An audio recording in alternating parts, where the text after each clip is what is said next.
Bom dia a todos, eu sou Felipe Antunes e estou participando do 28º Congresso de Iniciação Científica da Universidade de Brasília.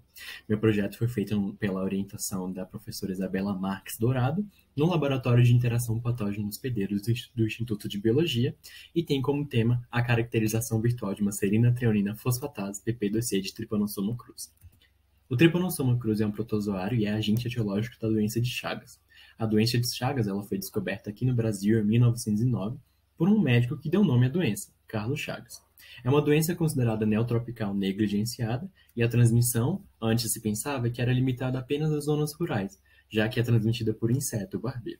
Isso mudou com a constante movimentação das pessoas de áreas rurais para as áreas urbanas, e a transmissão, então, ela pode ser feita por ingestão de alimentos contaminados, transfusão de sangue, transplante de órgãos e também de forma congênita.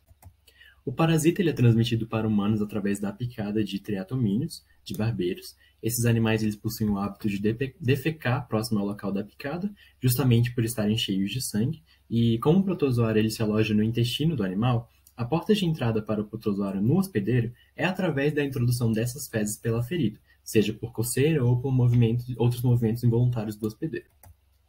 O Trypanosoma cruzi possui um ciclo de vida bastante complexo. Ele possui formas de vida, geralmente, de modo geral, podem ser formas replicativas ou infectivas. Temos uma fase replicativa no inseto vetor, no qual o parasita ele é chamado de epimastigota, e outra fase infectiva que é chamada de tripomastigota metacíclico.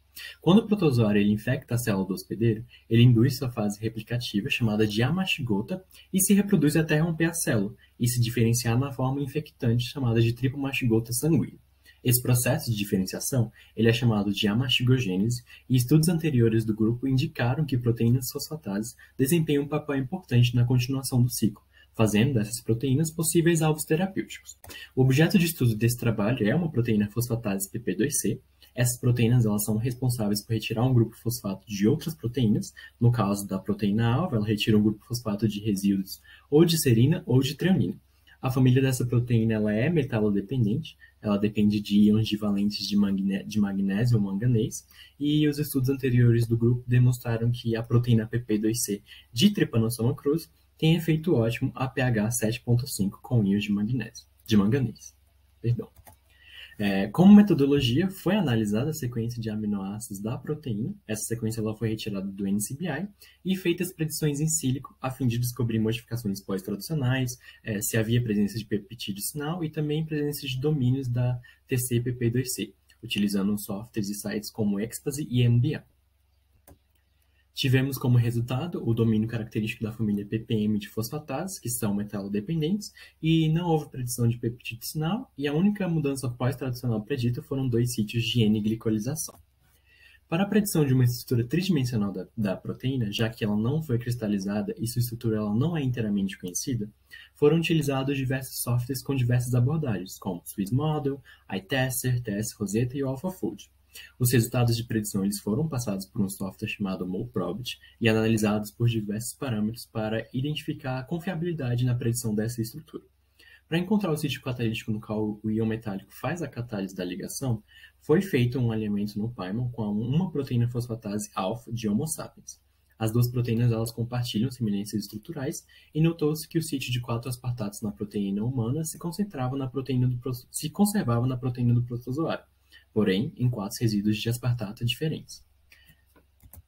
Esses foram os resultados da predição de estrutura, e a estrutura com os parâmetros mais satisfatórios foi a predita pelo AlphaFold, que é baseada em inteligência artificial. Essa daqui é a estrutura predita junto do alinhamento com a proteína da alfa humana e também com os íons de manganês ligados. O próximo passo do trabalho era a realização de um docking molecular, e para a realização desse docking foram selecionados 6 ligantes não seletivos, que foram preparados no software Avogadro para adição de hidrogênios e também correções de sua estrutura. Os ligantes eles foram docados no software DocTor e nenhum deles tiveram resultados satisfatórios de ligação. Para finalizar, a predição da estrutura da proteína obteve um resultado satisfatório, assim como a predição do seu sítio de ligação.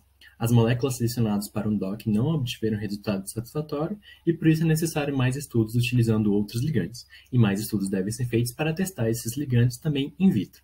Muito obrigado por assistir, agradeço a todos os colaboradores desse trabalho e a minha orientadora.